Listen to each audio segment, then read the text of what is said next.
Assalamualaikum warahmatullahi wabarakatuh. Perkenalkan, nama saya Hiska Stefani. Saya dari kelompok 2, kelas manajemen 3I. Kami akan mempresentasikan tentang komunikasi dalam lingkungan organisasi bisnis. Kami beranggota 8 orang. Yang pertama, Putri Melia Silvia, NIM 2020 110779. 2. Zumrotus Saadah 2020111080. 3. Distia Ayu Wilanda 2020111081. 4. Juliani Irmawati Fristiani 2020111084 sebagai pemateri 1. 5. Sevira Diva Salsabila 2020111088. 6. Anggia Febriana 2020111159 sebagai pemateri 2. Saya sendiri, Hiska Stefani 2020111165 sebagai moderator. 8. Anisya Arga Fitri 20201282 sebagai pemateri 3. Untuk waktu dan tempat saya persilakan pada pemateri 1.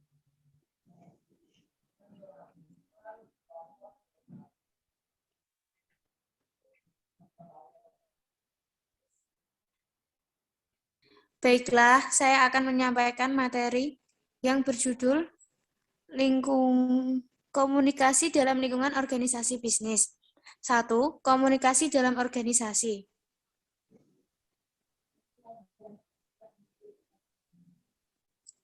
Komunikasi organisasi bisnis. Komunikasi bisnis adalah proses pertukaran informasi antar orang dengan orang lain yang ditandai dengan simbol-simbol, kode, sinyal, atau mimik muka. Menurut William C. Hemstreet dan Wina Murlin Betty tahun 1984. Sedangkan komunikasi organisasi adalah pengiriman dan penerimaan berbagai pesan organisasi dalam kelompok formal maupun informal dari suatu organisasi yang dinyatakan oleh Wirito pada tahun 2005. Yang kedua, hubungan komunikasi.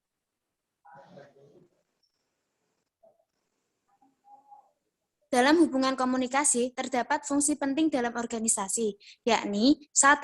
Komunikasi memungkinkan pertukaran informasi. 2. Komunikasi membantu menghubungkan berbagai orang yang ada dalam sebuah organisasi. Yang dikutip oleh Curtis et al. Tahun 1996.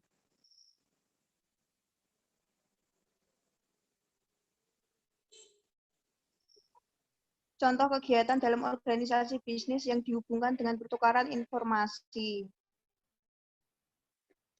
1. Penetapan tujuan bisnis atau perusahaan. 2.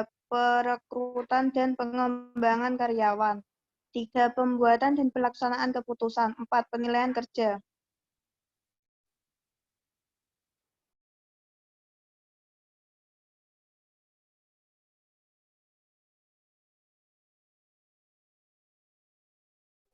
Untuk selanjutnya saya serahkan pada pemateri 2. Baiklah, di sini saya akan menjelaskan tentang pola komunikasi organisasi.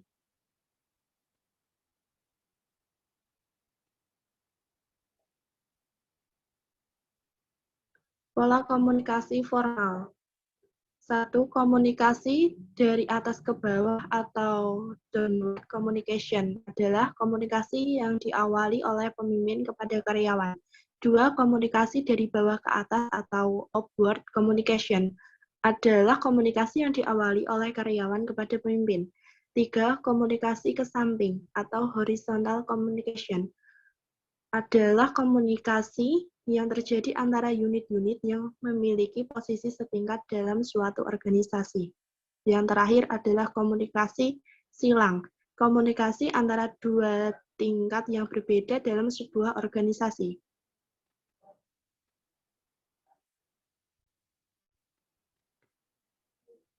Ini adalah tampilan komunikasi dari atas ke bawah, kemudian komunikasi dari bawah ke atas.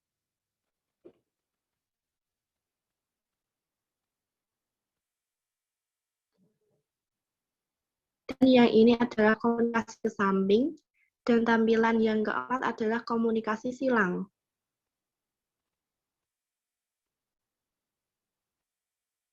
Contoh komunikasi formal, komunikasi yang direncanakan antar orang-orang dalam atau surat, memo, email, pesan instan yang mengikuti rantai hierarki dalam struktur organisasi. Komunikasi yang direncanakan antar organisasi dengan orang-orang di luar, yaitu surat, laporan, memo, dan konferensi pers.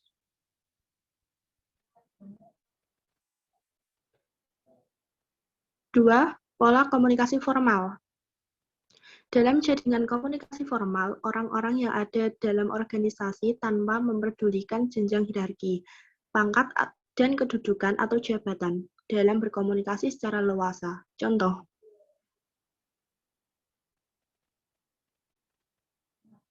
Contoh komunikasi informal. Yang pertama, perbincangan antar pribadi selama masa istirahat kerja. Yang kedua, perbincangan casual antara atasan dan bawahan tanpa mengikuti rantai hierarki organisasi. Yang ketiga, komunikasi dengan para pelanggan melalui email. Yang keempat, komunikasi casual antar karyawan melalui pesan tanpa mengikuti rantai hierarki organisasi. Dan yang terakhir adalah komunikasi dengan para pemasok melalui percakapan tatap muka.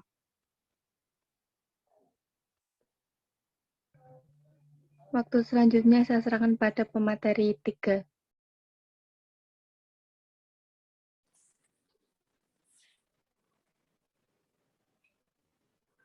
Meningkatkan keterampilan komunikasi.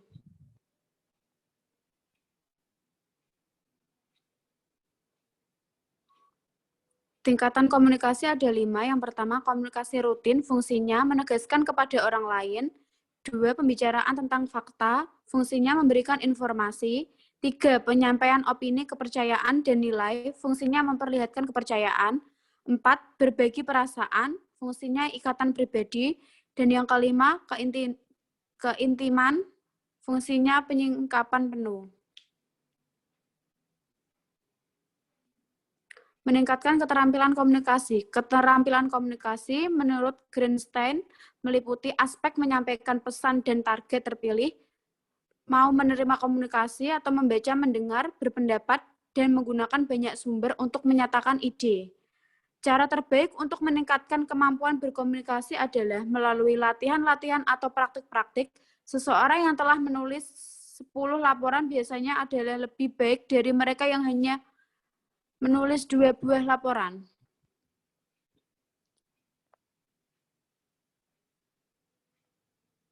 Daftar pustaka terdiri dari Purwanto Joko 2006, Komunikasi Bisnis, Jakarta, penerbit Erlangga. Yang kedua, Roskina Mas Siti dan Haris, Ikhvan 2020, Komunikasi dalam Organisasi atau Teori dan Aplikasi, Gorontalo, UNG Press Gorontalo. Yang terakhir, Buf Kortelan, Til John V. 2002, Komunikasi Bisnis, Prenhalindo, Jakarta. Demikian presentasi dari kelompok 2. Apabila ada salah kata, kami mengucapkan banyak-banyak mohon maaf, dan kami mengucapkan terima kasih atas perhatian dari teman-teman dan Bapak Ibu dosen. Sekian dari presentasi dari kami. Wassalamualaikum warahmatullahi wabarakatuh.